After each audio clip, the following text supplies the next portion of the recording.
Aku selalu percaya bahwa hidup ini adalah tentang bagaimana kita menjaga orang-orang yang kita cintai. Sejak ayah dan ibu meninggal dalam kecelakaan bertahun-tahun lalu, aku hanya punya satu tujuan: membesarkan adikku, Rani, dengan sepenuh hati.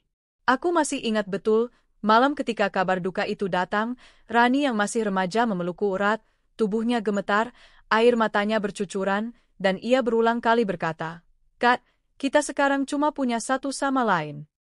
Kata-kata itu menancap di dadaku, menjadi janji tak tertulis bahwa aku akan melakukan apapun untuk menjaga dan merawatnya.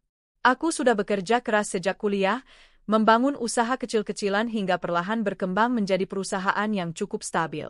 Disitulah aku bertemu dengan Arman, lelaki yang kemudian menjadi suamiku.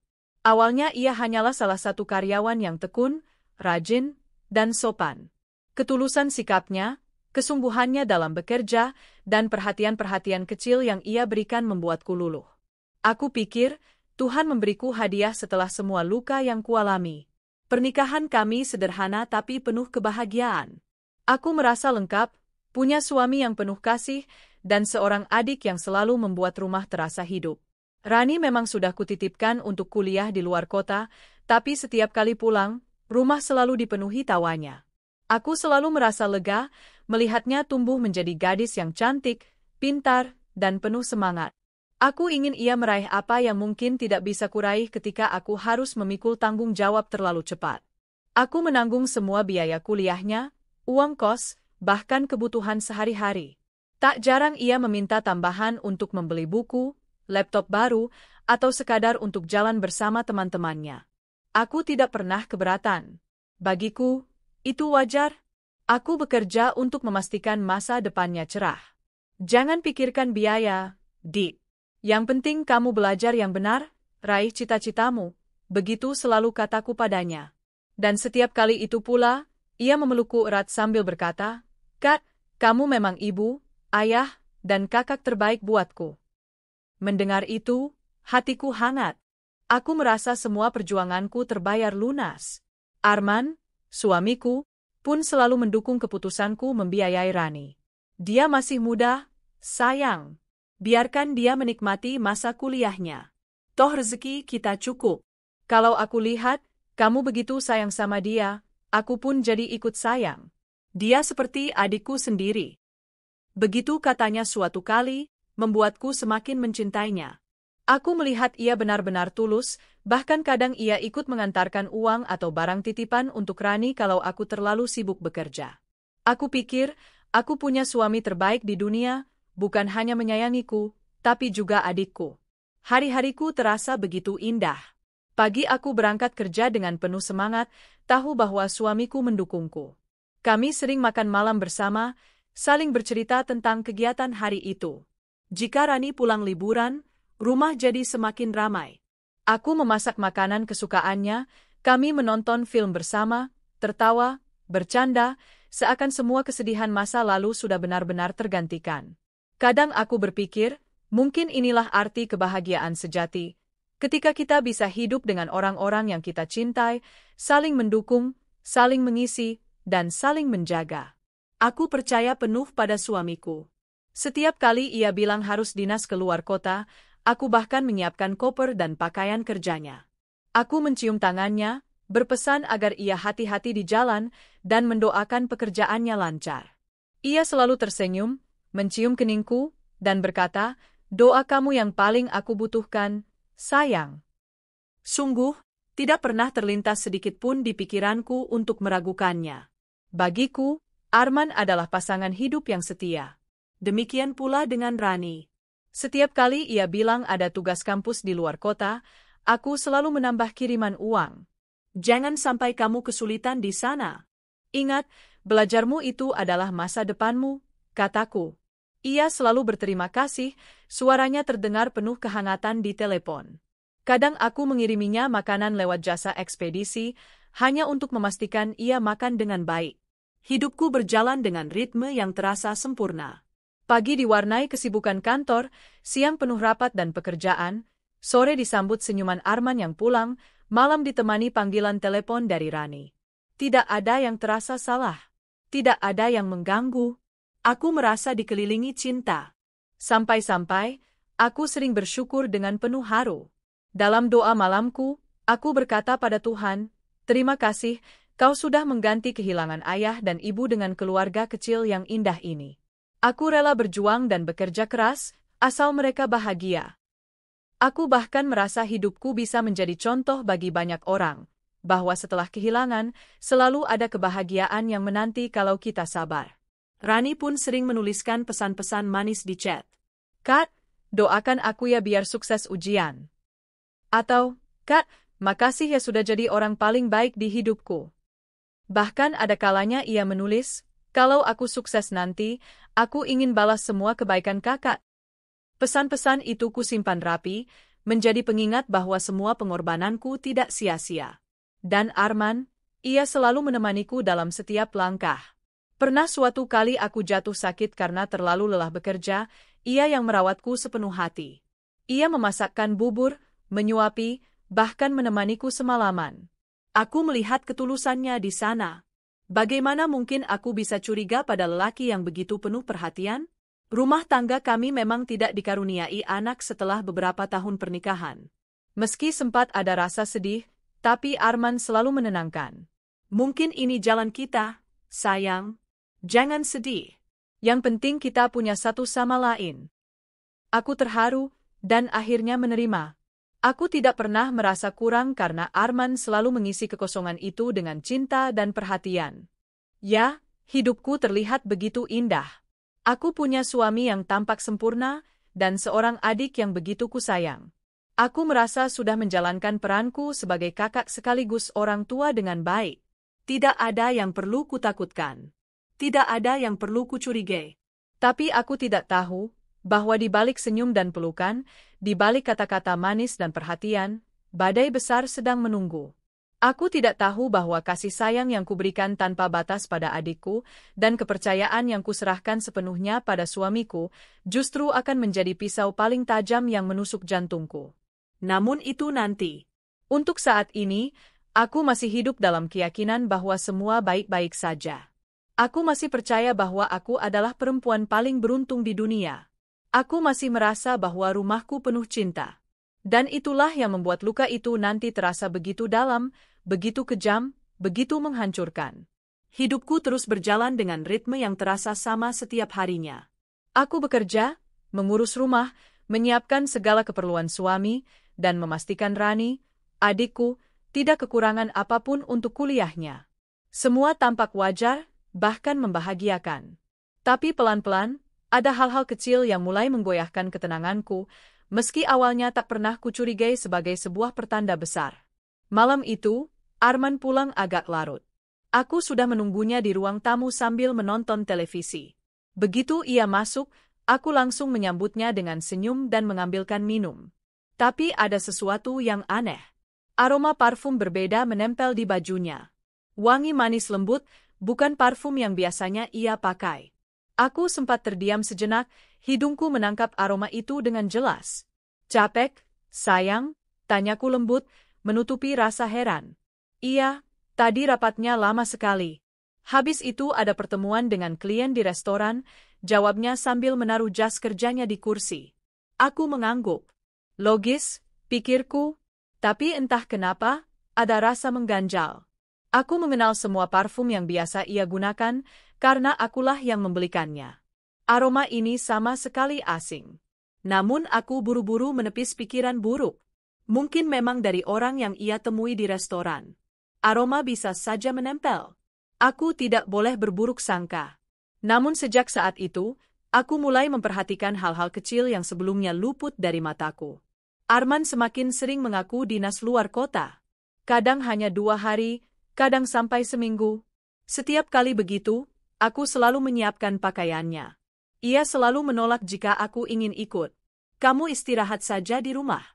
Dinas ini melelahkan, banyak rapat, banyak perjalanan. Aku tidak mau kamu kecapean." Ia mengucapkannya dengan nada lembut, meyakinkan. Dan aku percaya. Di saat bersamaan, Rani juga mulai sering memberi kabar bahwa ia harus pergi ke luar kota bersama teman-temannya, katanya ada tugas kampus, penelitian, atau sekadar studi banding. Aku, yang begitu percaya, selalu mendukung. Hati-hati di jalannya, Dik. Jangan lupa kabari kalau sudah sampai. Bahkan aku mengirim uang tambahan supaya ia tidak kesulitan. Awalnya aku melihat itu kebetulan. Tapi lama-lama, ada pola yang sama. Setiap kali Arman bilang ia ada dinas luar kota, hampir selalu berbarengan dengan Rani yang juga mengatakan ia harus keluar kota. Awalnya aku tidak menyadari. Tapi setelah beberapa kali, aku mulai teringat. Aneh juga ya, gumamku suatu kali saat duduk di meja kerja. Namun lagi-lagi aku mengusir rasa curiga itu. Dunia ini luas, kebetulan bisa terjadi, bukan? Aku tidak mau berpikir yang tidak-tidak. Satu sore, aku mendapat telepon dari Rani. Kat, minggu ini aku harus ikut tugas keluar kota. Dosen mewajibkan. Aku butuh uang tambahan buat transportasi dan biaya penginapan. Bisa ya, Kat? Suaranya terdengar manja, seperti biasa. Aku tersenyum walau sedikit heran. Bukannya baru minggu lalu kamu bilang keluar kota juga? Tugasnya kok banyak sekali? Tanyaku. Ya Kak, kebetulan semester ini memang padat. Dosen lagi semangat-semangatnya kasih tugas lapangan. Ia tertawa kecil, terdengar agak gugup. Aku diam sejenak, tapi akhirnya berkata, baiklah. Nanti kakak transfer ya. Jangan sampai kekurangan. Makasih kakak terbaikku, katanya riang. Setelah menutup telepon, aku termenung. Rani selalu terdengar manis, tapi aku merasa ada sesuatu yang tak biasa. Sejak kapan ia begitu sering keluar kota? Dan mengapa selalu bertepatan dengan jadwal Arman dinas? Pertanyaan itu berputar-putar di kepalaku, tapi aku buru-buru menepisnya. Malam harinya, Arman pamit. Besok aku harus ke Surabaya, sayang. Ada pertemuan dengan mitra bisnis di sana. Mungkin 3 hari, katanya. Aku langsung teringat telepon Rani siang tadi.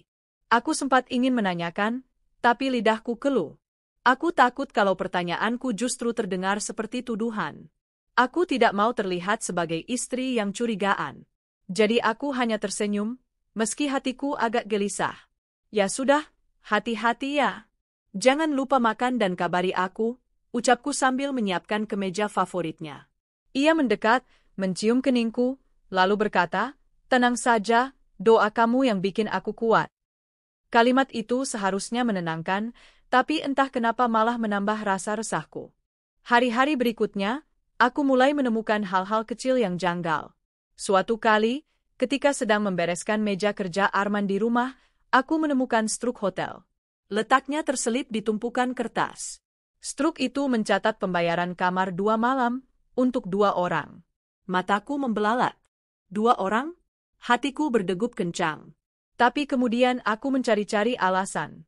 Mungkin Arman memang menginap dengan rekan kerjanya. Itu hal biasa dalam dinas, pikirku.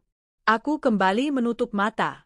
Lain waktu, aku tak sengaja melihat ponselnya bergetar di meja saat ia mandi. Sebuah notifikasi pesan muncul sekilas sebelum layar terkunci. Pesan itu singkat, jangan lupa besok, aku sudah siap. Tidak ada nama jelas, hanya inisial, R. Sekujur tubuhku merinding. Inisial itu bisa siapa saja, kataku pada diri sendiri. Bisa saja itu rekan kerja, bukan berarti Rani. Tapi kenapa pikiranku langsung tertuju padanya? Aku merasa bersalah karena curiga pada adikku sendiri. Bukankah dia gadis yang sudah kuanggap seperti anak sendiri? Bukankah aku yang membiayainya, merawatnya, mempercayainya sepenuh hati? Tidak mungkin ia melakukan hal buruk padaku. Tidak mungkin. Namun semakin aku menepis, semakin banyak hal-hal kecil yang membuatku goyah. Rani juga mulai berubah. Setiap kali pulang liburan, ia terlihat semakin cantik, semakin dewasa. Aku tentu bangga, tapi ada sesuatu yang lain. Ia sering memandangi Arman dengan tatapan yang sulit kujelaskan. Seperti ada kekaguman, tapi terlalu lama untuk sekadar kekaguman biasa. Pernah sekali aku mendapati mereka tertawa bersama di dapur. Arman sedang mengajari Rani cara memotong bawang dengan benar. Mereka tampak begitu akrab, bahkan sedikit terlalu akrab. Apa yang kalian bicarakan? Tanyaku sambil masuk ke dapur. Keduanya terlihat sedikit kaget, lalu Rani tergelak. Mas Arman ini ngajarin aku masak. Katanya biar nanti kalau aku nikah nggak cuma bisa makan mie instan. Arman ikut tertawa, menambahkan, iya, Rani ini ternyata parah banget kalau urusan masak. Aku ikut tersenyum, meski ada rasa aneh menyelinap di dadaku. Puncak kecurigaanku terjadi ketika aku ingin memberi kejutan. Suatu hari, aku berencana menyusul Arman yang katanya sedang dinas di Bandung. Aku sudah memesan tiket pesawat, ingin membuatnya terkejut dengan hadir tiba-tiba. Tapi sebelum berangkat, aku mencoba menghubungi hotel tempat ia bilang akan menginap. Saat menyebut namanya, resepsionis berkata, "Maaf, Bu. Tidak ada tamu dengan nama itu." Aku tercekat. Mungkin salah hotel, pikirku. Tapi entah mengapa, jantungku berdebar tak karuan. Aku membatalkan niatku, pulang dengan hati penuh tanda tanya. Di malam yang sama, aku mendapat pesan dari Rani. "Kat, aku lagi di luar kota ya. Jangan khawatir, aku aman." Aku menggenggam ponsel erat-erat. Lagi-lagi mereka berdua pergi bersamaan. Aku merasa dadaku sesak, tapi tetap tidak punya bukti nyata. Aku mulai sulit tidur. Bayangan-bayangan aneh terus menghantui. Aku berusaha menghibur diri dengan logika. Tidak mungkin. Suamiku setia. Adikku tidak akan tega. Semua ini hanya kebetulan. Hanya kebetulan. Tapi semakin aku berusaha meyakinkan diri, semakin rasa curiga itu tumbuh diam-diam. Kadang aku berdiri lama di depan cermin, menatap wajahku sendiri. Apa aku sudah terlalu tua? Apa aku kurang cantik dibanding gadis-gadis muda seperti Rani? Pertanyaan itu menusuk. Aku tidak mau merasa rendah diri. Aku bekerja keras, aku menjaga rumah tangga, aku memberikan segalanya. Tapi kenapa perasaan was-was ini terus datang? Hari demi hari, benih kecurigaan itu tumbuh semakin besar. Arman semakin sering pulang larut. Ia selalu punya alasan, rapat, klien, proyek. Rani semakin sering meminta uang untuk alasan yang tak selalu masuk akal. "Laptopku rusak," katanya suatu kali, padahal aku baru membelikannya beberapa bulan lalu. "Aku butuh uang tambahan buat seminar," katanya di lain waktu, meski aku tahu seminar kampus biasanya sudah dibiayai. Aku masih memberi, karena aku tidak ingin ia kesulitan. Tapi hatiku semakin gelisah. Aku mulai merasa seperti orang bodoh yang dijadikan penonton dalam sandiwara besar. Benih kecurigaan itu belum meledak menjadi bukti nyata, tapi cukup kuat untuk membuatku mulai membuka mata. Aku tahu ada yang salah. Hanya saja aku belum tahu seberapa dalam luka yang sedang menungguku. Dan tanpa kusadari, aku sedang berjalan menuju jurang yang sangat gelap, jurang pengkhianatan yang akan menghancurkan segalanya. Hari itu, aku duduk di ruang kerjaku, menatap layar komputer dengan mata kosong. Tumpukan berkas menanti untuk diperiksa, tapi pikiranku melayang kemana-mana. Sejak beberapa bulan terakhir, rasa curiga yang kucoba kubur terus muncul ke permukaan. Pola yang sama, setiap kali Arman pergi dinas, Rani pun seolah punya agenda ke luar kota. Setiap kali aku ingin percaya, selalu ada tanda-tanda kecil yang membuat hatiku goyah. Aku menghela napas panjang. Mungkin aku terlalu capek, mungkin aku cuma terlalu sensitif. Bisikku pada diri sendiri. Tapi jauh di dalam hati, aku tahu bukan itu jawabannya. Ada sesuatu yang tidak beres. Suatu sore, aku sedang merapikan kamar Arman. Jasnya ku setrika, kemejanya ku susun rapi di lemari. Saat memeriksa saku jas, jariku menyentuh selembar kertas kecil. Ku buka perlahan. Mataku membelalak, itu adalah nota pembayaran hotel di Jogja 2 minggu lalu. Nama tamu, Arman. Lama menginap, 3 malam. Jumlah tamu, 2 orang. Tanganku gemetar memegang kertas itu. Aku terduduk di pinggir ranjang, napasku terasa sesak. 2 orang, siapa yang bersamanya? Pikirku panik. Mungkin rekan kerja, mungkin klien, mungkin, aku mencoba mencari alasan. Tapi ingatanku kembali ke pesan singkat berinisial, R, yang pernah muncul di ponselnya. Bayangan wajah Rani tiba-tiba hadir di kepalaku. Aku langsung menggeleng keras, menolak pikiran itu. Tidak mungkin. Tidak mungkin. Aku meremas kertas itu, lalu menyimpannya dalam laci. Aku butuh waktu untuk mencerna semuanya. Beberapa hari kemudian, Aku tanpa sengaja mendapat telepon dari salah satu teman kuliah Rani. Suaranya ceria, tanpa sadar membuka sebuah kenyataan. Kat, Rani hebat banget ya. Bisa liburan ke Bali beberapa waktu lalu. Sama siapa, Kak? Pacarnya ya? Aku terperanjat. Liburan ke Bali? Kapan? Tanyaku cepat. Dia nggak cerita ya? 2 bulan lalu, Kat. Aku lihat postingannya sebentar di Instagram, tapi cepat dihapus. Kirain memang sengaja merahasiakan. Hehe. Aku terdiam. Tanganku bergetar menggenggam ponsel. Jadi selama ini uang yang kukirim dipakai untuk liburan? Dan dengan siapa dia pergi? Kenapa harus disembunyikan? Setelah menutup telepon, aku terduduk lama. Jantungku berdegup kencang, keringat dingin bercucuran. Aku mulai merasa potongan-potongan puzzle yang berserakan itu mulai membentuk gambar besar. Malamnya, aku mencoba berbicara pada Arman. Mas, minggu depan ada rencana keluar kota lagi, tanyaku sambil menatap wajahnya. Arman sedikit kaget, lalu menjawab, iya. Ada dinas ke Jakarta. 3 hari. Aku mengangguk pelan. Kenapa setiap kali Mas keluar kota, Rani juga selalu ada acara? Mas nggak merasa aneh? Sekilas wajahnya menegang, tapi cepat-cepat ia tersenyum. Itu cuma kebetulan, sayang. Lagian kan Rani masih kuliah, wajar kalau banyak kegiatan. Aku menatap matanya dalam-dalam. Tapi kenapa aku merasa ada yang kalian sembunyikan? Suaraku bergetar.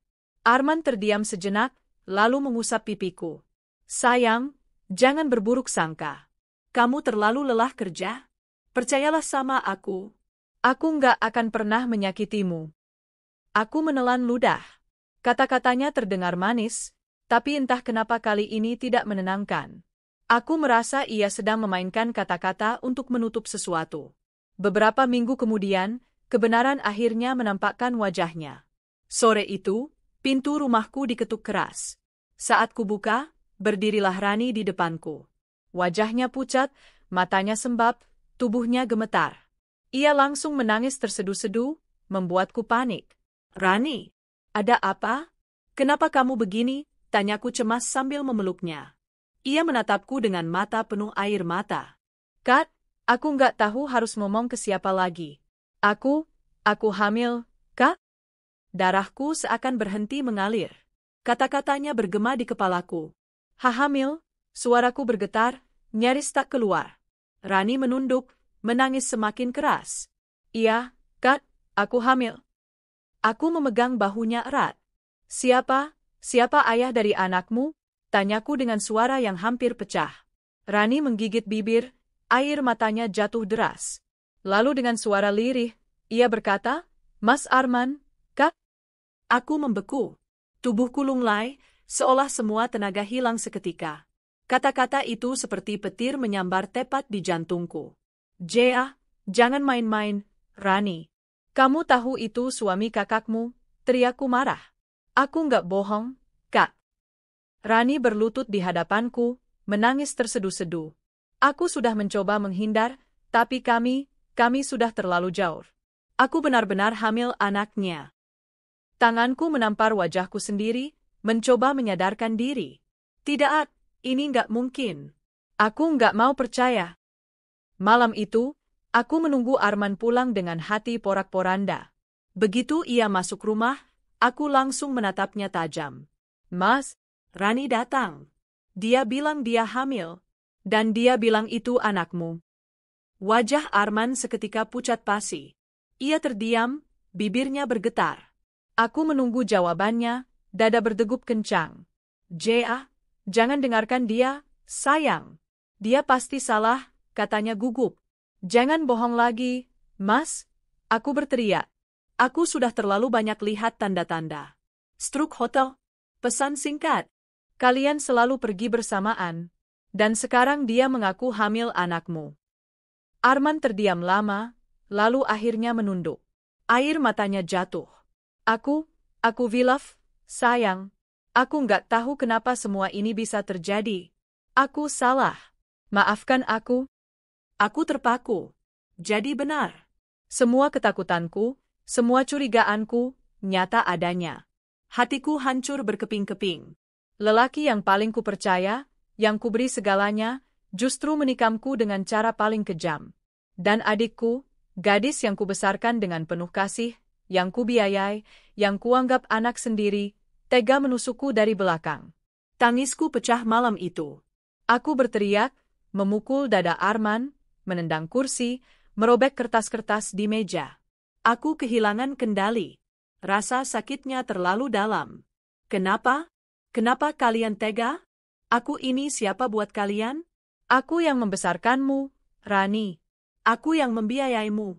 Dan kamu, Arman, aku yang membawamu ke dalam hidupku, aku yang memberimu pekerjaan, aku yang percaya penuh padamu. Kenapa balasannya begini? Rani menangis tersungkur di lantai. Kak, maafkan aku nggak bermaksud merebut Mas Arman. Tapi aku mencintainya, dan sekarang aku mengandung anaknya.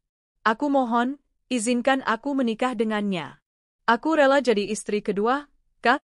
Kata-katanya menusuk jantungku. Aku hampir pingsan mendengarnya. Istri kedua? Kau pikir aku sanggup dimadu? Kau pikir aku akan membiarkan suamiku menikah dengan adikku sendiri? Suaraku serak penuh amarah. Arman mencoba mendekat, tapi aku mendorongnya keras. Jangan sentuh aku. Kalian berdua pengkhianat. Kalian menusukku dengan cara paling kejam. Malam itu, dunia yang kubangun dengan penuh cinta runtuh seketika. Semua yang kupercaya, semua yang kupegang erat, berubah menjadi racun. Aku sadar, rahasia itu kini sudah terkuak. Tidak ada lagi ruang untuk menipu diri. Rani memang hamil. Dan Arman adalah ayah dari anak itu. Aku terisak di kamar sendirian, menatap langit-langit yang berputar. Aku merasa dikhianati oleh dua orang yang paling kucintai di dunia ini. Luka ini terlalu dalam untuk bisa disembuhkan dengan kata maaf. Dan aku tahu, sejak malam itu, hidupku tidak akan pernah sama lagi. Aku duduk di lantai kamar, memeluk lutut erat-erat, sementara tubuhku berguncang karena tangisan. Mataku bengkak, dadaku terasa sesak, seolah udara enggan masuk. Aku mencoba bernapas, tapi setiap tarikan napas hanya mengingatkanku pada kenyataan pahit. Adikku hamil anak suamiku. Bagaimana mungkin dua orang yang paling kucintai tega berkhianat sekejam ini? Bagaimana mungkin semua kasih sayangku dibalas dengan tikaman paling dalam? Aku mendongak ke langit-langit kamar. Tuhan, apa salahku? Kenapa engkau biarkan aku disakiti sedemikian rupa? Suaraku pecah, hampir tak terdengar. Ketukan pelan terdengar di pintu. Sayang, boleh aku masuk? Suara Arman terdengar dari luar. Aku tidak menjawab. Tapi pintu tetap terbuka perlahan, dan ia masuk dengan wajah penuh penyesalan. Aku menoleh dengan mata basah, menatapnya tajam. Kenapa, Mas? Belum puas menyakitiku? Masih mau pura-pura jadi suami yang baik? Arman menunduk, mendekat beberapa langkah. Aku nggak pernah berniat menyakitimu, sayang. Semua ini terjadi begitu saja. Aku hilaf. Aku hilaf? Suaraku meninggi. Aku bangkit, berdiri sambil menunjuk wajahnya. Jangan hina aku dengan kata-kata itu. Hilaf apa yang bertahan berbulan-bulan? Hilaf apa yang sampai bikin adikku hamil? Itu bukan hilaf, Mas. Itu pengkhianatan. Arman terdiam, wajahnya pucat. Aku salah, aku benar-benar salah. Tapi aku masih mencintaimu. Jangan tinggalkan aku, sayang. Aku rela memperbaiki semuanya. Aku terbahak pahit. Memperbaiki? Bagaimana caranya memperbaiki rahim adikku yang sudah diisi anakmu? Bagaimana caranya memperbaiki hatiku yang sudah hancur berkeping-keping? Aku menoleh ke arah pintu. Di sana, Rani berdiri dengan wajah pucat, matanya sembab, tangannya memegangi perut yang masih datar. Ia menatapku dengan penuh rasa bersalah. Kak, suaranya lirih. Aku tahu aku salah. Aku nggak bisa menolak perasaan ini. Aku cinta Mas Arman. Aku nggak minta ini terjadi, Kak. Tapi aku hamil. Aku mohon, izinkan aku menikah dengannya. Aku rela jadi istri kedua. Aku nggak mau merusak rumah tanggamu. Aku tertawa getir, lalu menangis lagi. Istri kedua? Kau bilang kau nggak mau merusak rumah tanggaku, tapi kau sudah melakukannya, Rani. Kau sudah hancurkan semuanya. Kau adikku. Aku yang membesarkanmu. Aku yang menyekolahkanmu. Aku yang membiayaimu. Dan balasannya, kau merebut suamiku. Rani tersungkur, menangis terseduh-seduh. Kat, maafkan aku benar-benar menyesal. Aku menatap keduanya bergantian, hatiku nyaris pecah. Kalian berdua bukan manusia. Hati kalian terbuat dari apa? Kalian tega menipu, tega bersandiwara di depan mataku. Kalian pikir aku ini bodoh? Kalian pikir aku tidak sadar? Arman mencoba menyentuh tanganku, tapi aku menepisnya kasar. Jangan pernah sentuh aku lagi. Aku jijik, Mas. Malam itu, rumah terasa seperti neraka. Teriakan, tangisan, sumpah serapah bercampur jadi satu. Aku ingin lari, tapi kemana? Ini rumahku, usahaku, hidupku.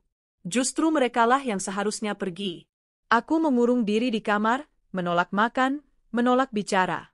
Dari luar, kudengar Rani menangis sepanjang malam, dan Arman berulang kali mengetuk pintu memohon maaf. Tapi aku tidak peduli. Mereka bisa hancur sekalipun, aku tidak sudi melihat wajah mereka. Di dalam kamar, aku menatap foto keluarga yang terpajang di meja. Aku, Arman, dan Rani saat liburan 3 tahun lalu. Kami tersenyum lebar, seolah keluarga kecil bahagia. Mataku panas melihatnya. Ternyata semua itu hanya kebohongan. Kupukul bingkai foto itu hingga pecah, kaca berserakan di lantai. Tanganku terluka, darah menetes, tapi aku tak peduli. Luka di hatiku jauh lebih besar dari sekadar goresan kaca. Pagi berikutnya, aku keluar kamar dengan wajah dingin. Arman dan Rani duduk di ruang tamu, tampak lelah, mata sembab. Mereka menatapku penuh harap. Aku berdiri di hadapan mereka, suara datar tapi tegas. Dengar baik-baik. Aku tidak akan pernah dimadu.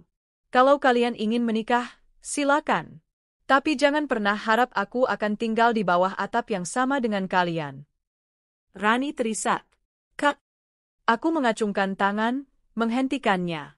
Dan satu lagi. Jangan pernah harap mendapat harta dariku.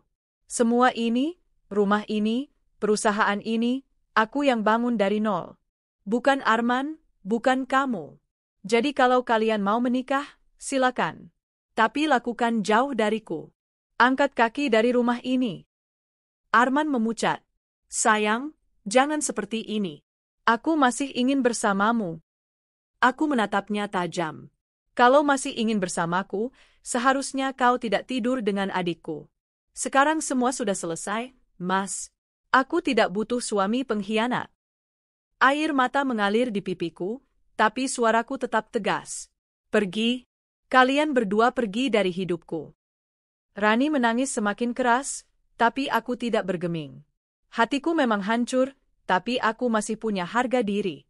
Aku tidak akan membiarkan diriku diinjak-injak lebih jauh. Hari-hari setelah itu adalah neraka emosional bagiku. Aku merasa kosong. Di kantor, aku hanya menatap layar tanpa benar-benar bekerja. Di rumah, aku hanya termenung di kamar, mendengarkan suara-suara samar di luar. Kadang aku teringat masa lalu, bagaimana aku membesarkan Rani sendirian, bagaimana aku berjuang membangun usaha hingga Arman bisa bekerja di sana, bagaimana aku percaya bahwa aku sudah punya keluarga kecil yang sempurna. Semua itu kini hanya kenangan pahit. Setiap kali mengingat wajah mereka, dadaku seperti ditusuk ribuan pisau. Tangisan tak lagi bisa keluar, yang tersisa hanyalah kebencian. Aku tahu luka ini tidak akan sembuh dalam waktu dekat. Tapi satu hal pasti, aku tidak akan membiarkan mereka berdua menghancurkan seluruh hidupku. Mereka sudah merebut cintaku, kepercayaanku, bahkan kebahagiaanku. Tapi mereka tidak akan pernah merebut harga diriku. Aku berjanji pada diri sendiri, aku akan berdiri. Aku akan melawan. Aku akan pastikan mereka menyesali apa yang telah mereka lakukan. Dan malam itu, untuk pertama kalinya sejak semua terbongkar, aku menatap cermin dan berkata lirih pada diriku sendiri. Mulai sekarang, aku tidak lagi jadi korban. Aku akan jadi perempuan yang berdiri tegak. Tanpa mereka. Di balik luka yang dalam, perlahan-lahan lahirlah api baru, api kemarahan yang berubah menjadi kekuatan. Aku mungkin hancur, tapi aku tidak akan binasa. Hari-hari setelah aku mengusir mereka dari rumah, hidupku berjalan bagai mimpi buruk yang tidak kunjung berakhir. Rumah ini terasa begitu asing, sunyi tapi penuh dengan bayang-bayang mereka. Setiap sudut ruangan seolah menyimpan jejak pengkhianatan. Sofa di ruang tamu yang sering kami gunakan untuk menonton bersama, kini hanya mengingatkanku pada sandiwara kebahagiaan yang mereka perlihatkan di depanku. Namun di balik kesedihan yang menyesakkan dada, aku merasa ada sesuatu yang belum tuntas. Ada banyak pertanyaan yang masih mengambang, dan aku butuh jawaban. Aku tidak ingin hanya tahu bahwa mereka berselingkuh. Aku ingin tahu sejauh apa kebohongan itu berlangsung, bagaimana mereka bisa menipuku sekian lama, dan apa yang sebenarnya terjadi di balik alasan-alasan yang dulu sering mereka lontarkan. Aku tahu, ini akan menyakitkan. Tapi aku juga tahu, aku tidak bisa membiarkan mereka pergi tanpa mengetahui semuanya. Luka ini harus punya penjelasan, meskipun pahit. Pagi itu aku memberanikan diri masuk ke kamar kerja Arman. Sudah beberapa hari ia tidak lagi menempati ruangan itu, sejak aku memintanya pergi. Kamar itu masih rapi, lemari penuh dengan map dan dokumen. Aku menarik napas dalam, lalu mulai memeriksa meja kerjanya. Ada beberapa catatan agenda kerja, slip perjalanan dinas, hingga kwitansi hotel. Awalnya terlihat normal, Arman memang sering mendapat tugas luar kota. Tapi ketika ku periksa lebih teliti, aku menemukan sesuatu yang janggal. Slip hotel yang harusnya untuk satu orang, ternyata tertulis, Deluxe Room for 2 guest. Bahkan beberapa kwitansi mencantumkan nama Rani sebagai tamu tambahan. Tanganku bergetar. Hatiku seperti ditusuk berkali-kali. Jadi benar, saat Arman bilang ada tugas luar kota, ia sebenarnya pergi dengan Rani. Mereka bahkan berani memakai uang perusahaan untuk bersenang-senang. Air mataku menetes, tapi aku menahan diri. Baiklah, gumamku lirih. Kalian pikir aku tidak akan pernah tahu, ya? Aku terus menggeledah laci-laci meja. Hingga akhirnya aku menemukan sebuah flash disk kecil berwarna hitam. Naluriku mengatakan benda itu menyimpan sesuatu. Aku segera menyalakannya di laptop. Dan dugaanku benar. Di dalamnya terdapat banyak sekali foto, Arman dan Rani sedang berlibur di berbagai tempat. Di pantai, di restoran mewah, bahkan di sebuah villa yang jelas bukan untuk urusan kerja. Mereka tampak bahagia, tertawa, bergandengan tangan, saling berpelukan. Aku menutup mulutku, menahan isak. Ingin rasanya aku membanting laptop itu. Tapi aku memaksa diriku untuk tetap melihat. Aku harus tahu semuanya, meski itu menghancurkan. Tidak berhenti sampai di situ. Aku mencoba mengingat semua alasan Rani setiap kali meminta uang tambahan dariku. Katanya untuk tugas kuliah, untuk penelitian, untuk bayar seminar di luar kota. Dan anehnya, seringkali waktunya bertepatan dengan saat Arman bilang ada dinas luar kota. Sekarang aku sadar. Semua itu hanyalah alasan untuk membiayai kebersamaan mereka. Aku yang membayar. Aku yang membiayai liburan terlarang mereka dengan dalih, tugas kuliah, atau dinas kerja. Tubuhku bergetar karena amarah. Astaga! Rani, tega sekali kau mempermainkanku. Aku kakakmu. Kau tega memeras uangku, lalu memakainya untuk tidur bersama suamiku. Aku merasa dadaku sesak, mataku panas. Tapi di balik sakitnya kenyataan itu, aku justru merasa semakin kuat. Mereka berdua bukan hanya pengkhianat, tapi juga pembohong yang memanfaatkanku. Dan aku tidak akan tinggal diam. Malamnya aku membuka kembali pesan-pesan di ponsel Arman yang dulu sempat kulihat sekilas. Waktu itu aku tidak menaruh curiga, karena Arman pandai menyembunyikan. Tapi sekarang, setelah semuanya terbongkar, aku melihat dengan kacamata berbeda. Ada pesan singkat yang samar, berupa kode-kode sederhana. Besok jam 7, kita berangkat, atau, aku sudah pesan kamar. Pesan itu tidak pernah jelas tertuju pada siapa, tapi aku tahu, itu ditujukan pada Rani. Bahkan ada satu pesan suara dari Rani, terdengar lembut penuh manja. Mas, jangan lupa ya kita pura-pura ada acara masing-masing. Kakak pasti percaya. Aku cinta Mas. Aku menggenggam ponsel itu erat-erat, rahangku mengeras. Rasanya aku ingin berteriak sekencang-kencangnya. Tapi aku tahu, aku harus tenang. Amarahku tidak boleh meledak sia-sia. Aku harus menyimpannya sebagai bahan bukti, sebagai kekuatan. Beberapa hari kemudian, aku mencoba mencari tahu lebih jauh tentang semua kebohongan mereka. Aku menghubungi beberapa teman Arman di kantor. Dengan hati-hati, aku bertanya tentang perjalanan dinas yang katanya sering dilakukan Arman. Dan ternyata, sebagian besar dari mereka mengaku tidak tahu menahu. Bahkan ada yang berkata, Arman jarang ikut dinas, kok.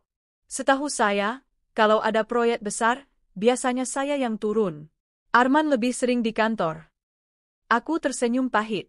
Jadi benar, semua alasan dinas itu hanyalah akal-akalan. Ia memanipulasi jabatannya di perusahaan yang aku bangun sendiri. Sementara itu, dari pihak kampus Rani, aku juga mendapat fakta mengejutkan. Saat aku menanyakan soal tugas luar kota, seorang dosennya berkata, "Oh, Rani jarang sekali ikut kegiatan lapangan. Bahkan sering absen kalau ada seminar. Katanya ada urusan keluarga." Kepalaku terasa mau pecah. Jadi selama ini, mereka berdua benar-benar mempermainkanku habis-habisan. Tidak ada dinas, tidak ada tugas kuliah. Yang ada hanyalah liburan terlarang, pengkhianatan, dan kebohongan yang disusun rapat-rapat. Malam itu aku kembali menutup diri di kamar. Foto-foto, kwitansi hotel, rekaman pesan suara, semua kubaringkan di meja. Aku menatap bukti-bukti itu satu persatu. Air mata jatuh lagi, tapi kali ini tidak selemah sebelumnya. Aku menangis bukan karena patah, melainkan karena marah. Luka ini membara, berubah jadi api yang semakin lama semakin besar. Baiklah, Arman. Baiklah, Rani, bisikku sambil menatap bukti-bukti itu. Kalian pikir kalian pintar berbohong. Tapi kalian lupa, aku lebih kuat daripada yang kalian kira. Kalian sudah mempermainkan aku, memanfaatkan aku, dan menusukku dari belakang. Tapi kali ini, giliran aku yang berdiri. Aku mengepalkan tangan. Aku tidak akan berhenti di sini. Aku akan pastikan kebohongan mereka terungkap di depan semua orang. Karena pengkhianatan yang mereka lakukan bukan hanya soal cinta. Ini soal harga diri, soal martabat, soal hidupku yang mereka injak-injak. Dan aku bersumpah, aku akan membalasnya. Malam itu aku duduk sendirian di ruang kerja. Lampu meja menyala redup, menyoroti bukti-bukti yang sudah kukumpulkan. Slip hotel, kwitansi, foto-foto di flash disk, pesan suara, hingga pernyataan samar dari kantor dan kampus. Semua itu kini seperti senjata yang sedang menunggu untuk digunakan. Aku menatap bukti-bukti itu lama sekali. Hatiku masih sakit, masih perih, tapi rasa sakit itu kini berubah wujud. Bukan lagi hanya tangisan pilu, melainkan amarah yang terarah. Aku sadar, aku tidak bisa hanya menjadi korban. Aku harus melawan. Aku harus berdiri, bukan hanya untuk diriku, tapi untuk harga diriku yang sudah mereka injak-injak. Langkah pertama yang kupikirkan adalah membuat perhitungan di perusahaan. Arman bekerja di perusahaan yang aku rintis sejak sebelum kami menikah. Aku yang mengawali semuanya dari nol, dari sebuah toko kecil yang kemudian berkembang jadi perusahaan besar. Tapi setelah menikah, aku mempercayakan sebagian tanggung jawab kepadanya, berharap ia bisa menjadi mitra hidup sekaligus mitra bisnis yang dapat diandalkan. Nyatanya, kepercayaan itu justru ia hianati. Ia memakai kedudukannya untuk menutupi perselingkuhannya, bahkan mungkin menggunakan uang perusahaan untuk membiayai hidup bersenang-senang dengan Rani. Aku tidak bisa membiarkan itu. Esok pagi aku langsung menghubungi bagian keuangan. Dengan nada dingin, aku meminta laporan rinci mengenai setiap pengeluaran perusahaan, terutama yang berkaitan dengan perjalanan dinas Arman. "Bu, apakah ada masalah?" tanya kepala bagian keuangan itu, agak ragu. "Ya, ada masalah. Dan masalah itu serius. Saya ingin semua laporan itu ada di meja saya paling lambat 2 hari ke depan." Tanpa terkecuali, jawabku tegas. Aku tahu, dari laporan itu aku akan menemukan lebih banyak bukti. Jika benar Arman menggunakan uang perusahaan untuk kepentingan pribadi, itu bukan sekadar urusan rumah tangga, tapi sudah termasuk penyalahgunaan jabatan. Sementara itu, aku juga mulai menyusun strategi hukum. Aku berkonsultasi dengan seorang pengacara yang sudah lama menjadi langganan keluargaku dalam urusan bisnis. "Bu, Dari bukti yang Anda tunjukkan, posisi Anda sangat kuat, kata pengacara itu sambil memeriksa foto-foto dan kwitansi yang kubawa. Jika Anda ingin menggugat cerai, tidak hanya perselingkuhan yang bisa jadi alasan, tapi juga penyalahgunaan keuangan. Itu bisa memperberat posisi suami Anda di pengadilan. Aku mengangguk pelan. Bagus. Saya ingin semua ini dipersiapkan dengan matang. Kalau perlu, saya akan buka semua aibnya. Saya tidak peduli lagi. Pengacara itu menatapku serius. Apakah Anda ingin kasus ini dibawa ke ranah publik? Aku terdiam sejenak. Membuka semuanya ke publik berarti akan ada banyak suara, banyak gunjingan. Tapi di sisi lain, itu juga akan membuat mereka berdua tidak bisa lagi bersembunyi di balik topeng manis mereka. Belum sekarang, jawabku akhirnya. Tapi jika mereka masih berani melawan, saya tidak akan segan-segan membongkar semuanya di depan umum. Di sisi lain, aku juga mulai mengatur strategi pribadi menghadapi Rani. Sejak hari aku mengusirnya, Rani belum kembali menemuiku. Tapi aku tahu, cepat atau lambat ia akan muncul lagi. Entah untuk meminta maaf, entah untuk memohon, atau bahkan untuk menuntut sesuatu. Dan benar saja. Beberapa hari kemudian, Rani datang ke rumah. Wajahnya terlihat pucat, matanya sembab, tapi sikapnya tetap keras kepala. "Kat, aku minta bicara," katanya di depan pintu. Aku menatapnya dingin. Untuk apa lagi? Apa kau ingin menambah luka di hatiku? Bukan begitu, Kat. Rani menunduk, lalu menatapku dengan mata yang berusaha memelas. Aku hanya ingin kakak mengerti. Aku mencintai Mas Arman. Dan aku sudah mengandung anaknya. Aku tidak bisa mundur lagi. Aku ingin kakak merestui kami. Aku tersenyum miris, tapi senyumku penuh dengan rasa getir. Restu? Kau ingin restuku? Setelah semua pengkhianatan yang kau lakukan, kau masih punya muka untuk datang padaku dan meminta restu. Kat, aku tahu aku salah. Tapi aku juga punya hak untuk bahagia. Aku tidak bisa membohongi perasaan ini. Aku menatapnya tajam. Kau bicara tentang kebahagiaan, Rani? Kebahagiaan macam apa yang kau maksud? Kebahagiaan yang kau bangun di atas air mataku? Kau pikir aku akan diam saja melihat kau merebut suamiku? Rani terdiam. Tapi dari sorot matanya, aku bisa melihat bahwa ia tidak sepenuhnya menyesal. Ada kebanggaan terselubung, seolah-olah ia merasa berhasil karena bisa merebut sesuatu yang berharga dariku. Saat itulah aku sadar, percuma membujuk atau memohon hatinya. Aku tidak akan pernah mendapatkan penyesalan tulus darinya. Yang bisa kulakukan hanyalah melawan dengan cara lain. Pergi dari rumahku, Rani, ucapku dingin. Dan jangan pernah berharap aku akan merestui kalian. Jika kau nekat, bersiaplah menerima akibatnya. Aku punya semua bukti kebusukan kalian. Jangan pernah meremehkanku. Rani terperanjat mendengar kata-kataku. Sorot matanya berubah, kali ini penuh dengan ketakutan. Ia tahu aku tidak main-main. Hari-hari berikutnya kuhabiskan dengan menyusun strategi keuangan dan legal lebih matang. Aku memindahkan sebagian besar aset perusahaan ke rekening pribadi atas namaku. Semua akses keuangan Arman kucabut. Ia tidak lagi punya kuasa atas perusahaan, tidak lagi bisa memakai jabatan untuk bersembunyi di balik kebohongannya. Aku juga menyiapkan dokumen perceraian. Setiap detail sudah kuatur dengan pengacara, pembagian harta, hak kepemilikan, hingga konsekuensi hukum dari penyalahgunaan jabatan. Tapi aku tidak ingin hanya sekadar menceraikannya. Aku ingin membuatnya jatuh. Aku ingin membuatnya sadar bahwa ia sudah menusuk orang yang salah. Suatu malam, ketika aku sedang memikirkan langkah selanjutnya, aku mendapat kabar dari salah satu karyawan kepercayaanku. "Bu, saya dengar Pak Arman sering memakai mobil dinas untuk pergi keluar kota bersama seorang perempuan muda. Beberapa supir tahu, tapi mereka tidak berani bicara," katanya lirih. Aku menutup mata, menarik napas panjang. "Perempuan itu adikku sendiri," jawabku singkat. Karyawan itu tampak kaget, tapi ia segera menunduk, tidak berani bertanya lebih jauh. "Terima kasih sudah memberitahu," ucapku. "Jangan khawatir, semua akan segera berakhir."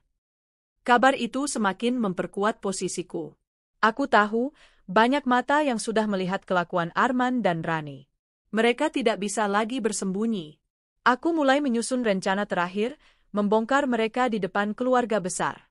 Selama ini, aku diam karena tidak ingin membuat orang tua kami di alam sana merasa sedih.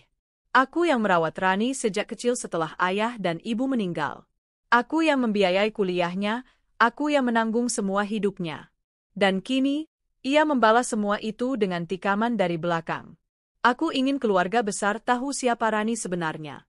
Aku ingin mereka tahu siapa Arman yang selama ini tampak sebagai suami ideal di mata orang banyak. Aku menyiapkan semua bukti, lalu menghubungi paman dan bibi kami yang selama ini masih peduli.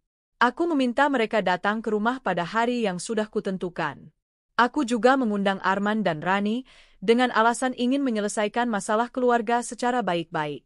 Aku tahu, pertemuan itu akan menjadi momen penting. Hari itu pun tiba. Ruang tamu penuh dengan keluarga besar. Suasana tegang menyelimuti. Arman duduk dengan wajah dingin, sementara Rani tampak gelisah, sesekali menunduk menghindari tatapanku.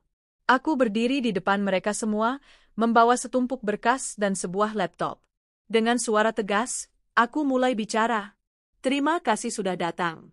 Hari ini aku ingin membicarakan sesuatu yang sangat penting. Sesuatu yang menyangkut kehormatanku, kehormatan keluarga ini, dan masa depan kita semua. Aku menyalakan laptop, menampilkan foto-foto Arman dan Rani saat berlibur bersama. Semua orang terperanjat. Ada yang terdiam, ada yang menutup mulut karena kaget, ada pula yang langsung memandang Rani dengan tatapan jijik. Selama ini, lanjutku, Arman mengaku sering dinas luar kota, dan Rani mengaku sering ada tugas kuliah. Tapi kenyataannya, mereka pergi bersama, berlibur, menginap di hotel, dan semua biaya itu, sebagian besar dari uangku, dari keringatku, dari perusahaan yang aku bangun. Aku menatap Rani tajam. Adikku, yang aku sekolahkan, yang aku rawat sejak kecil, ternyata tega menikamku dari belakang. Dan suamiku, yang seharusnya melindungiku, malah tidur dengan adikku sendiri. Suasana ruangan semakin panas.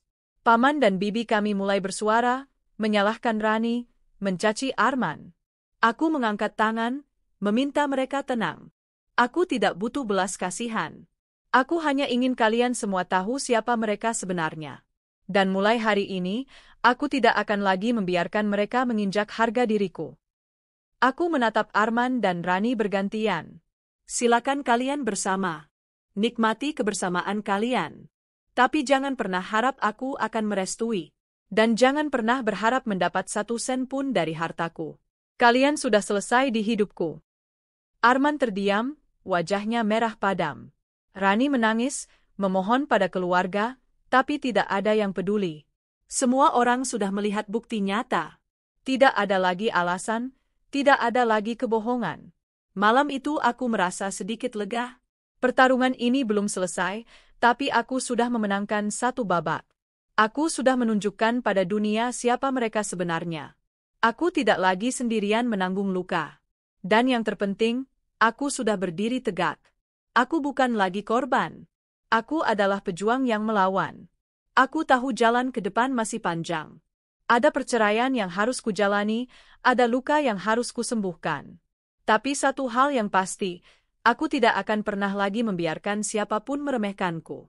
Aku sudah siap menghadapi segalanya.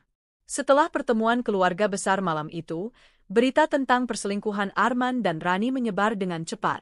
Tidak butuh waktu lama, kabar itu sampai ke telinga tetangga, kolega bisnis, bahkan rekan-rekan kantor.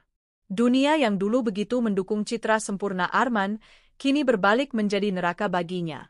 Aku tidak berusaha menutupinya. Aku juga tidak lagi merasa perlu menyembunyikan aib mereka.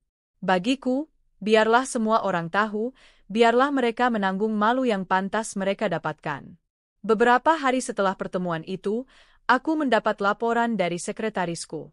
Bu, sejak kabar itu beredar, beberapa klien mulai menarik diri dari kerjasama dengan Pak Arman. Mereka bilang, citranya terlalu buruk untuk tetap dipertahankan sebagai mitra bisnis. Aku tersenyum tipis. Bagus, biarkan saja. Itu konsekuensi dari tindakannya. Arman kehilangan kepercayaan rekan-rekannya, dan dalam dunia bisnis, Kehilangan kepercayaan sama saja dengan kehilangan segalanya. Tidak hanya itu, aku juga mendengar dari bagian keuangan bahwa penyalahgunaan dana yang ia lakukan sudah terendus auditor internal. Semua transaksi mencurigakan yang ia buat untuk membiayai perjalanan bersama Rani kini sedang diaudit. Jika hasilnya terbukti, ia bisa dituntut bukan hanya secara pribadi, tapi juga secara hukum. Sementara itu, Rani juga mengalami kehancuran di kampusnya. Beberapa teman dekatnya yang dulu sering ia ajak pamer gaya hidup mewah kini menjauhinya. Mereka merasa jijik setelah tahu ia menjalin hubungan terlarang dengan kakak iparnya sendiri. Bahkan beberapa dosen menegurnya karena nama baik kampus ikut tercoreng. Aku sempat mendengar kabar dari seorang teman bahwa Rani sudah jarang masuk kuliah. Ia lebih sering bersembunyi di kos atau bahkan pindah-pindah tempat, takut menjadi bahan gunjingan. Namun bagiku, semua itu hanyalah awal dari balasan yang pantas ia terima. Suatu sore, Arman datang ke rumah. Wajahnya kusut, matanya merah, dan penampilannya berantakan. "Aku ingin bicara," katanya singkat. Aku menatapnya dari pintu, tidak mempersilakan masuk. "Apa lagi yang mau kau bicarakan, Arman? Bukankah semuanya sudah jelas?" Arman menunduk, menarik napas panjang. Aku salah. Aku hilaf. Aku terlalu lemah. Rani memanfaatkan kelemahanku. Aku mendengus sinis. "Oh, jadi sekarang kau menyalahkan Rani? Bukankah kau yang lebih tua, kau yang sudah beristri, kau yang seharusnya tahu batas? Jangan pura-pura jadi korban, Arman. Kau bukan korban, kau pelaku utama."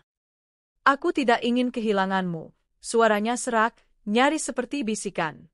"Aku tidak ingin kehilangan rumah ini, perusahaan ini.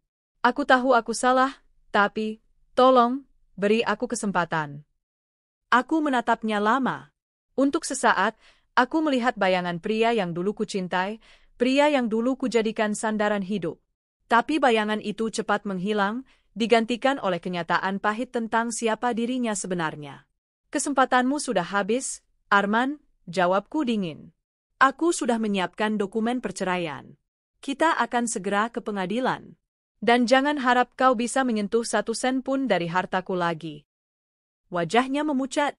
"Kau serius?" "Ya. Dan jika kau mencoba melawan, aku akan buka semua bukti penyalahgunaan keuanganmu. Kau bisa masuk penjara. Jadi pilih, cerai baik-baik atau hancur sepenuhnya." Arman terdiam.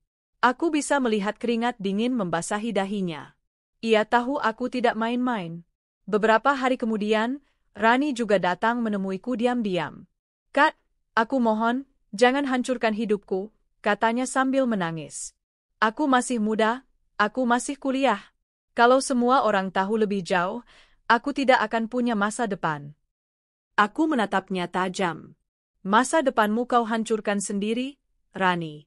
Aku hanya menunjukkan kebenaran. Kau yang memilih jalan ini, bukan aku. Dan jangan berharap aku akan melindungimu lagi. Aku sudah cukup lelah." "Tapi aku hamil, Kak." Rani memegangi perutnya yang mulai membesar. "Ini anak Mas Arman. Apa kakak tega melihat keponakan kakak lahir tanpa masa depan?" Aku menghela napas panjang. Ada rasa iba yang sempat muncul, tapi cepat kunyahkan. Anak itu tidak salah.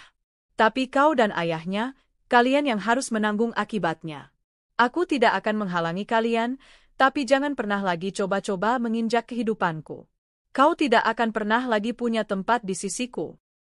Rani menangis terseduh-seduh, tapi aku tidak goyah. Aku sudah terlalu sering memberi hati, dan kini aku harus belajar untuk tega. Hari persidangan akhirnya tiba.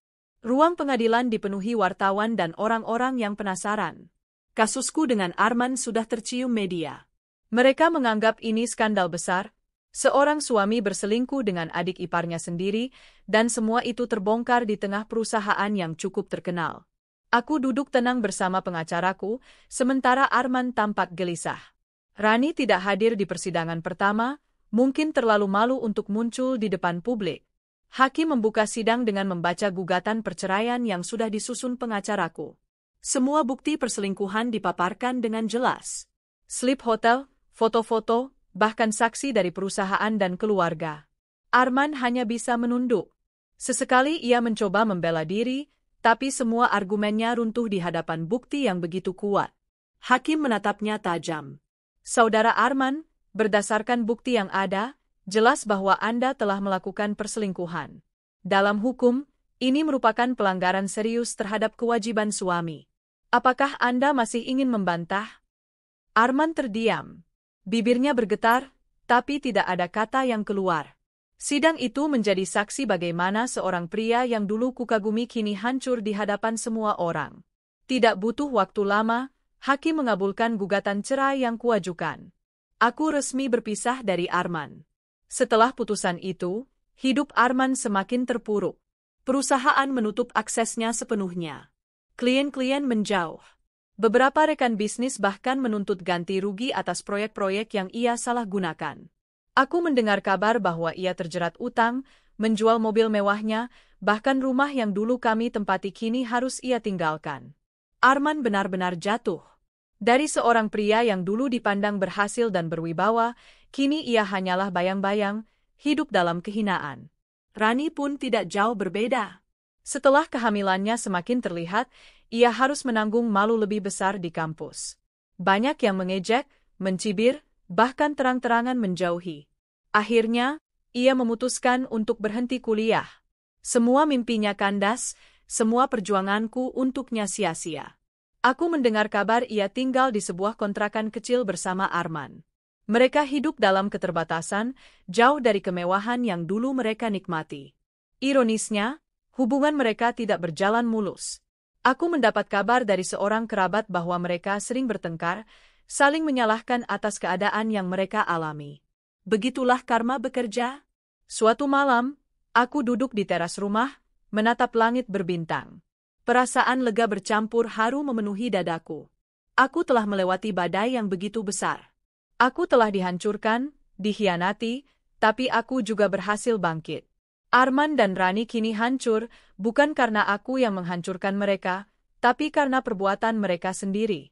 Aku hanya membuka kebenaran dan membiarkan mereka menanggung akibatnya.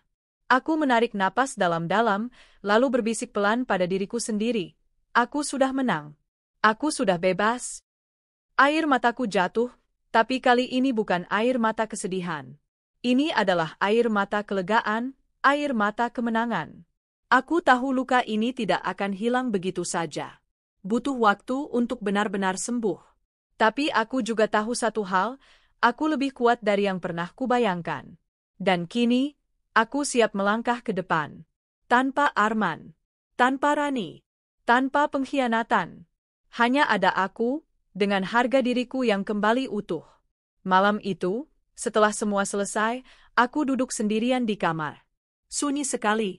Tidak ada lagi suara Arman yang dulu selalu kuberi ruang di sisiku. Tidak ada lagi candaan Rani yang dulu sering memenuhi rumah ini. Semua lenyap, meninggalkan jejak luka yang dalam. Tapi aku sadar, keheningan ini bukanlah kehampaan. Keheningan ini adalah ruang untukku bernapas kembali. Ruang untukku memulihkan diri. Hari-hari pertama setelah perceraian terasa berat. Aku harus terbiasa dengan rumah yang terasa kosong. Aku harus membiasakan diri tidur sendirian. Aku harus menahan rasa sakit ketika melihat foto-foto lama, kenangan-kenangan yang dulu membuatku tersenyum, kini menjadi duri yang menusuk. Namun, seiring waktu, aku mulai belajar. Aku mulai memahami bahwa kehilangan bukan akhir dari segalanya. Kehilangan justru bisa menjadi awal baru. Aku memutuskan untuk menata ulang hidupku. Aku kembali fokus pada perusahaan yang sudah lama kuabaikan karena terjebak dalam drama rumah tangga. Aku menghabiskan lebih banyak waktu bersama karyawan-karyawanku, memastikan mereka tahu bahwa aku masih ada, masih kuat, masih berdiri tegak. Perlahan tapi pasti, aku merasakan kekuatanku kembali. Satu hal yang paling sulit bagiku adalah memaafkan. Memaafkan Arman yang telah mengkhianatiku. Memaafkan Rani yang telah menusukku dari belakang. Memaafkan diriku sendiri karena terlalu lama buta terhadap kebohongan mereka. Aku tahu, memaafkan bukan berarti melupakan. Tidak mungkin aku bisa melupakan luka sedalam itu. Tapi aku juga tahu, memaafkan berarti membebaskan diriku dari beban kebencian. Aku tidak ingin terus-menerus hidup dengan dendam. Aku tidak ingin membiarkan luka itu merusak hatiku selamanya. Maka aku belajar memaafkan. Perlahan. Satu demi satu. Aku tidak pernah menghubungi mereka lagi, tapi dalam doa-doaku, aku mulai menyebut nama mereka. Bukan untuk mengutuk, tapi untuk melepaskan. Semoga kalian sadar. Semoga kalian belajar. Semoga kalian juga menemukan jalan kalian sendiri. Itu doaku, sederhana tapi tulus. Suatu sore, aku berjalan sendirian di taman kota. Aku melihat banyak anak kecil berlari-larian, tertawa riang. Ada seorang ibu yang menggandeng anaknya, penuh cinta, penuh kasih. Aku berhenti sejenak, menatap mereka. Hati kecilku berbisik, andai saja hidupku tidak seperti ini. Namun aku cepat menepis pikiran itu. Tidak. Hidupku memang sudah ditakdirkan begini. Aku harus menerimanya. Dan dari penerimaan itu, aku bisa menemukan kekuatan. Aku menyadari, mungkin aku tidak akan punya anak kandung. Tapi aku bisa menjadi ibu dengan cara lain. Aku bisa memberikan kasih sayang pada orang-orang di sekitarku, pada karyawan yang bekerja keras untukku, pada anak-anak yatim yang membutuhkan perhatian, pada siapa saja yang datang ke dalam hidupku. Kasih sayang tidak harus lahir dari darah daging. Kasih sayang lahir dari hati yang tulus. Perlahan, aku mulai mengisi hidupku dengan hal-hal baru. Aku ikut komunitas sosial, membantu anak-anak yang kurang mampu. Aku mendanai beasiswa untuk beberapa mahasiswa yang kesulitan biaya. Setiap kali aku melihat senyum mereka, hatiku terasa hangat. Aku juga mulai bepergian, mengunjungi tempat-tempat yang dulu hanya bisa kuimpikan. Aku menyusuri pantai, mendaki gunung, berjalan di kota-kota yang asing bagiku. Setiap perjalanan memberikan aku cerita baru, pengalaman baru, dan yang terpenting, luka-luka lamaku semakin sembuh. Aku merasa hidupku mulai kembali berwarna. Tentang Arman dan Rani, kabar mereka masih sampai padaku, sesekali. Aku mendengar mereka pindah dari satu kontrakan ke kontrakan lain. Arman gagal mendapatkan pekerjaan yang layak karena reputasinya hancur. Rani harus merawat anak mereka dengan penuh keterbatasan. Aku tidak merasa bahagia mendengar penderitaan mereka, tapi aku juga tidak merasa kasihan. Itu adalah buah dari perbuatan mereka sendiri. Aku hanya berharap suatu saat mereka bisa benar-benar sadar, bisa benar-benar bertanggung jawab atas kesalahan mereka. Namun, bagiku, itu bukan lagi urusanku. Hidup mereka bukan lagi hidupku. Bertahun-tahun kemudian, ketika luka itu tidak lagi menyakitkan, aku menyadari satu hal penting. Aku tidak hancur. Aku justru lebih kuat. Pengkhianatan yang pernah hampir meremukkanku kini menjadi batu loncatan yang membuatku berdiri lebih tegak. Luka yang dulu membuatku menangis kini menjadi pelajaran berharga yang membuatku lebih bijak. Aku belajar bahwa cinta tidak selalu berakhir dengan kebahagiaan. Aku belajar bahwa orang yang paling kita sayangi bisa menjadi orang yang paling menyakiti kita. Tapi aku juga belajar bahwa kehilangan bukan akhir, melainkan awal dari sesuatu yang baru. Kini aku tidak lagi menoleh ke belakang.